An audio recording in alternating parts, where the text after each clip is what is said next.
था of complex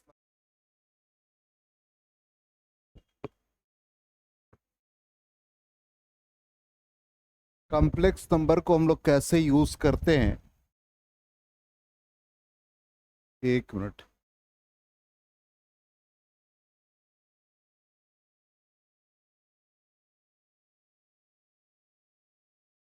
audio नहीं, audio capture. हाँ, कॉम्प्लेक्स नंबर को यूज कैसे करते हैं।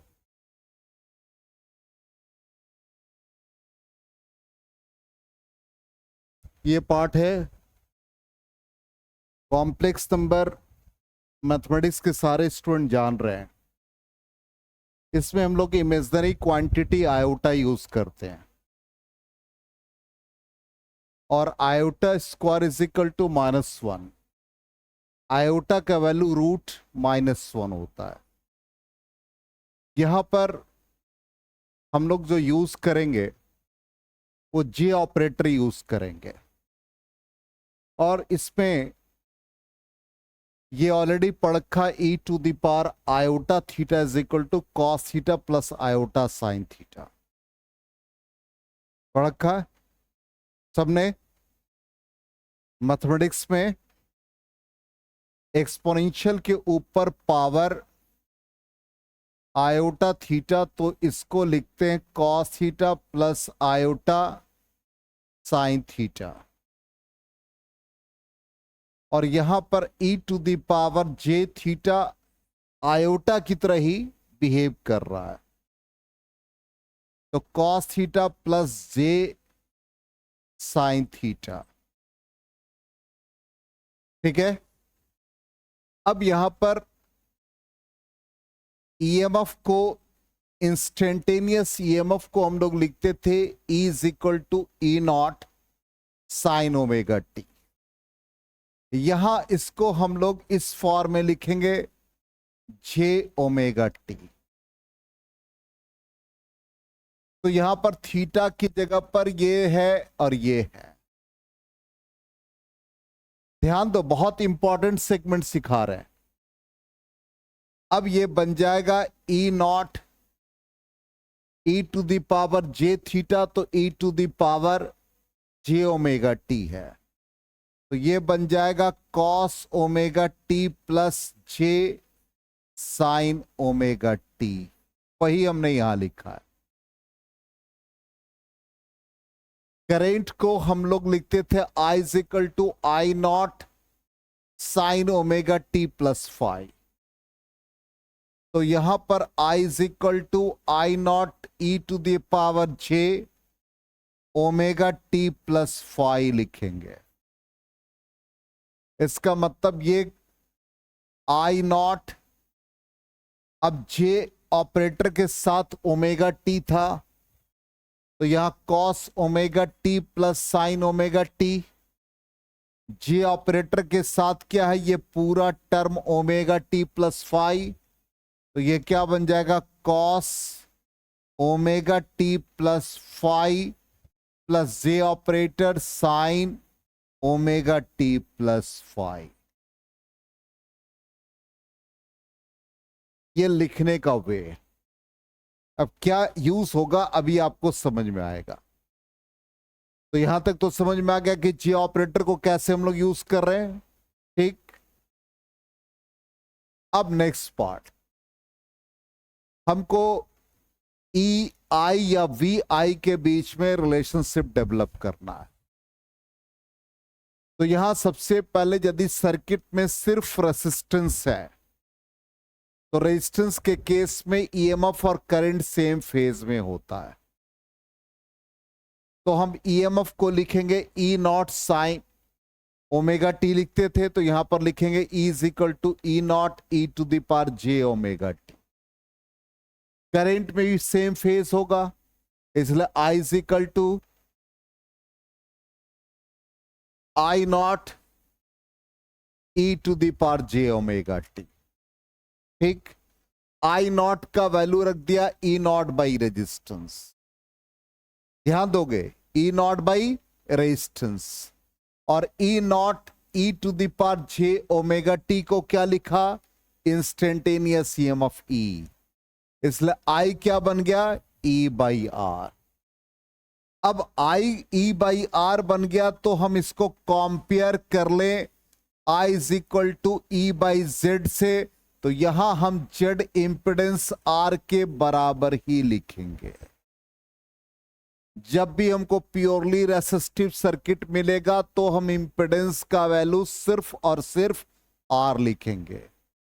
It is independent of J operator, इसमें जे ऑपरेटर यूज नहीं हुआ, ठीक, फॉर प्योरली रेसिस्टिव सर्किट।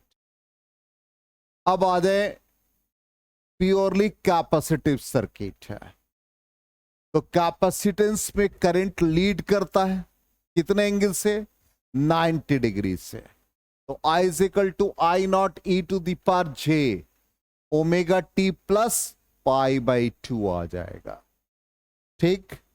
अब ये क्या बन गया, देखो ध्यान से, इंस्टेंटेनियस ईएमएफ यही है। अब इसको आई नॉट को क्या लिखते थे, ई नॉट बाई रेजिस्टेंस, तो रेजिस्टेंस की जगह पर एक्सी, एक्सी का वैल्यू 1 बाई ओमेगा सी। अब यहां पर ध्यान दोगे, बहुत इंपॉर्टेंट सेगमेंट है। ई के ऊपर पावर जे ऑपरेटर के साथ omega T plus pi by 2 है। इसको हम दो पार्ट में ब्रेक कर सकते हैं, J omega T into E to the power J pi by 2। Base same हो तो पावर का एडिशन होता है, क्लियर। अब यहां पर ये वैल्यू रहने देते हैं और ई टू द पावर, अब याद करो जे थीटा था तो क्या लिखते थे, cos theta plus J sine theta. अब E to the power J pi by 2 बना, तो cos pi by 2 plus J sine pi by 2।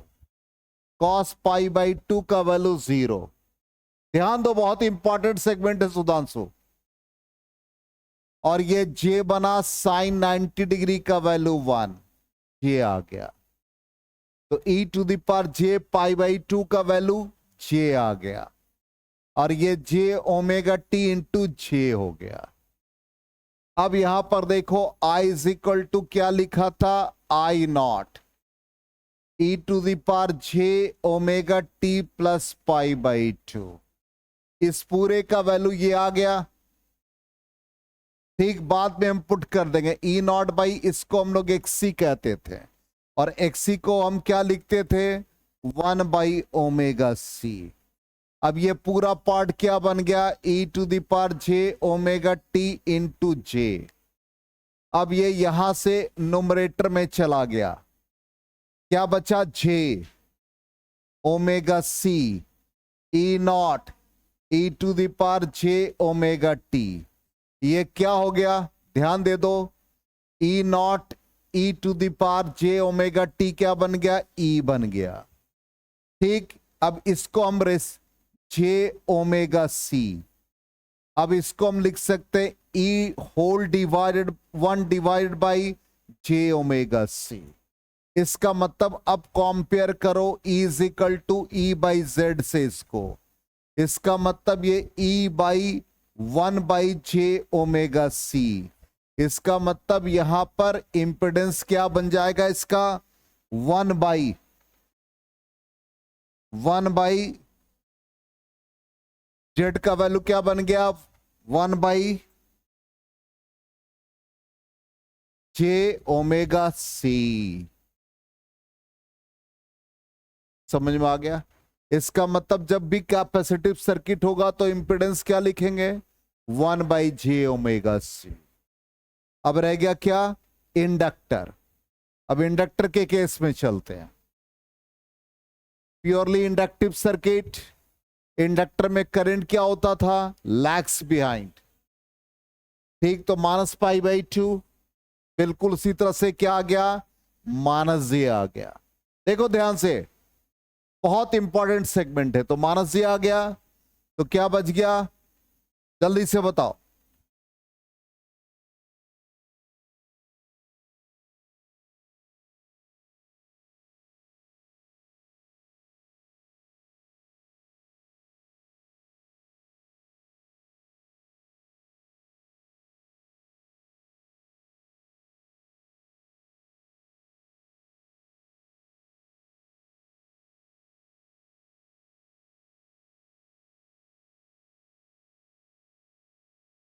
Quick,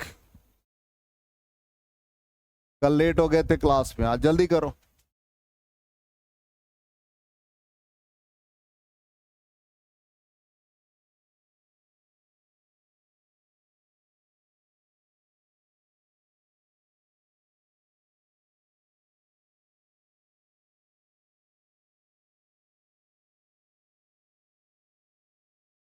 copy निकाला सब लोग? चलो कैलकुलेट करके बताओ जल्दी से, जल्दी से बताओ क्या आ रहा है।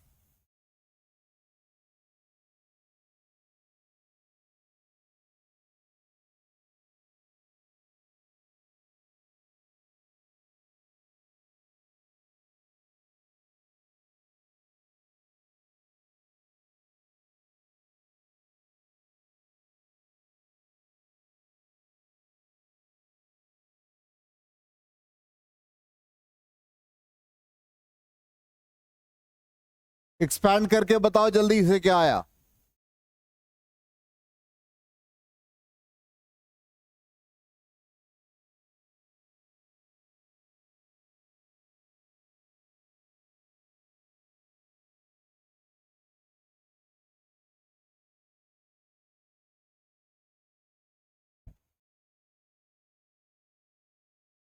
अरे ये समझ में आ गया ये स्टेप। अब ये आई नॉट को ई नॉट बाई एक्सएल लिखते थे तो ओमेगा एल, इसको एक्सपैंड किया तो ये क्या बना, e to the power j omega T into E to the power minus j pi by 2। इसका वैल्यू अभी जस्ट एक्सपैंड करके बताया तो माइनस जे बन जाएगा, ये माइनस जे बन गया। ठीक, अब यहां पर ये minus j divide by omega l और e naught e to the power j omega t क्या बन गया, ई के इक्वल। अब ये माइनस जे है, ध्यान दो, minus J by omega L ये बन गया ई, जे से मल्टीप्लाई जे से डिवाइड ई, जे स्क्वायर -1 होगा तो माइनस माइनस प्लस 1 बचा ई, नीचे क्या बच गया, जे ओमेगा एल। इसको कंपेयर कर दे ई बाई जेड से, इसका मतलब जब भी प्योरली इंडक्टिव होगा तो Z is equal to j omega L. Repeat कर रहे हैं, रेजिस्टेंस के लिए क्या लिखेंगे, ओनली आर लिखेंगे, कैपेसिटर के लिए 1 बाई जे ओमेगा सी और इंडक्टर के लिए जे ओमेगा एल। ठीक, अब कहोगे कि सर ये ऑपरेटर आपने सिखाया इसका क्या काम है। हम लोग एलसीआर सीरीज सर्किट पढ़े थे, सीरीज में इंपेडेंस का वैल्यू क्या था, √r² plus omega L minus 1 by omega C का होल स्क्वायर। ठीक, अब पैरेलल लेगा तो क्या करोगे,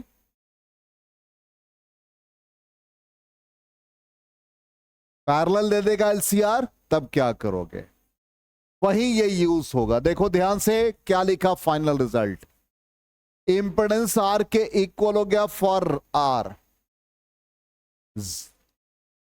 1 by j omega C for capacitance, j omega L for inductor. अब यदि पैरेलल एलसीआर सर्किट होगा तो ये वैल्यू आ जाएगा। ठीक, ध्यान से हम पहले सीरीज सिखा देते हैं तब फिर आप पैरेलल पे। एलसीआर सीरीज में है through an alternating source of EMF.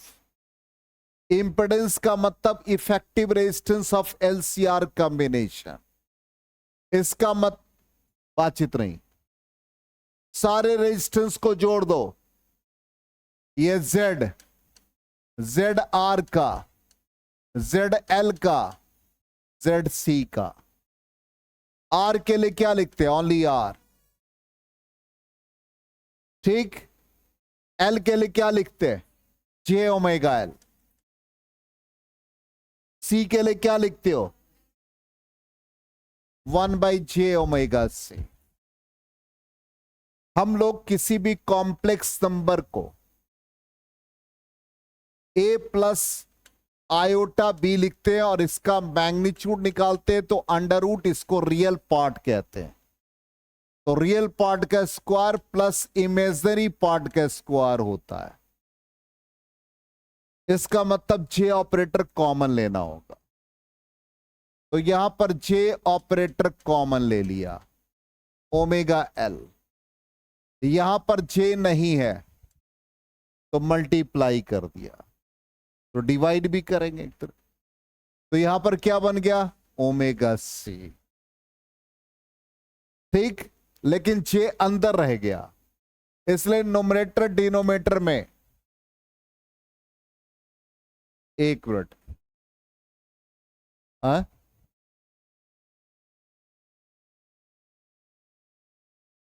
एक मिनट, जे नीचे भी आएगा ना, और ऊपर क्या आएगा, एक मिनट, कोई बात नहीं, कोई बात नहीं, हम जे कॉमन ले रहे हैं। ठीक, या इसको और आसान कर दे, तो चूंकि बायो के भी बच्चे हैं इसलिए उनको थोड़ी दिक्कत ना हो, तो आर प्लस जे हम कॉमन ले तो जे से मल्टीप्लाई, जे से डिवाइड कर दो, सबसे इजी। अब जे आ गया, जे ओमेगा एल, ऊपर जे रह गया, नीचे जे स्क्वायर का वैल्यू -1। इसका मतलब यह क्वांटिटी माइनस दे देगा, तो माइनस, ध्यान दो, जे बाई ओमेगा सी। अब ये आर जे कॉमन ले लिया, omega L -1 by omega C, या इसी फॉर्म में आ गया ये। अब इसका मैग्नीट्यूड निकालो, under root R square plus omega L -1 by omega C का होल स्क्वायर, यही पढ़ा था, सेम रिजल्ट आ गया। अब पैरेलल में आ जा, यदि ये तीनों सर्किट पैरेलल में होगा, पैरेलल में यदि होगा तो एक ऑल्टरनेटिंग सोर्स ऑफ ईएमएफ से इंडक्टर, कैपेसिटर और रेसिस्टर, तीनों पैरेलल, पैरेलल में रेजिस्टेंस का रेसिप्रोकल सम होता है, तो 1/Z, 1/ZR, 1/ZL, ZC। Resistance के लिए क्या लिखते हो, R, और इसके क्या लिखते हो, L के लिए क्या है, J ओमेगा एल। इसके लिए क्या लिखते हो, 1/J omega C, 1/R plus 1/J omega L, J omega C. फिर J कॉमन लेना है, मल्टीप्लाई डिवाइड कर दो। किस में करोगे भाई, इसको ऊपर J लाना है, इसी में कर दो, J square omega L plus J omega C. क्या बचा, ये माइनस हो जाएगा, J by omega C, omega L, omega L है, ये नीचे वाला ओमेगा एल है, ओमेगा एल। J कॉमन ले लो, क्या दिक्कत है बोलो, कुछ J ऑपरेटर, आयोटा हम उसकी जगह पर J ऑपरेटर यूज कर रहे हैं। न्यूमेरिकल वैल्यू दोनों का सेम है, इमेजिनरी है, कॉम्प्लेक्स नंबर है। आप जो भी ऑपरेटर, आयोटा भी यूज कर सकते हैं आप। अब यहां पर क्या आ गया, 1/R, J कॉमन, क्या बचा, ओमेगा सी -1/ओमेगा एल। अब इसका मैग्नीट्यूड बताओ, अंडर रूट रियल पार्ट का स्क्वायर, तो 1/R का square plus operator J operator या आयोटा का होल स्क्वायर, ओमेगा सी -1/ओमेगा एल का होल स्क्वायर। देखो यही रिजल्ट आ गया, कितनी अच्छी चीजें बताई गई। ये मिस कर जाते हैं। अब आप कहोगे कि सर इसका जिक्र कहीं है? आपके टेक्स्ट बुक में जिक्र है, टेक्स्ट बुक का क्वेश्चन है ये। अब एग्जाम में यदि पैरेलल आ जाता तो आप चुपचाप हो जाते हैं। अब तो आपके पास आंसर है। दो सीरीज हो जाए एक पैरेलल, जैसे रेजिस्टेंस का निकालते थे। दो पैरेलल एक सीरीज, जैसे रेजिस्टेंस का। जे ऑपरेटर को आयोटा ऑपरेटर को अलग कर दो। तो इस प्रकार से ये अध्याय पूर्णतः समाप्त हो गया। ठीक, और कल हम इलेक्ट्रोमैग्नेटिक वेव से स्टार्ट कर रहे हैं। कुछ और क्वेश्चन भी इसका है, बीच में ऐड करेंगे। इलेक्ट्रोमैग्नेटिक वेव्स, अभी वेव ऑप्टिक्स नहीं आया। हाँ, उसके बाद होगा।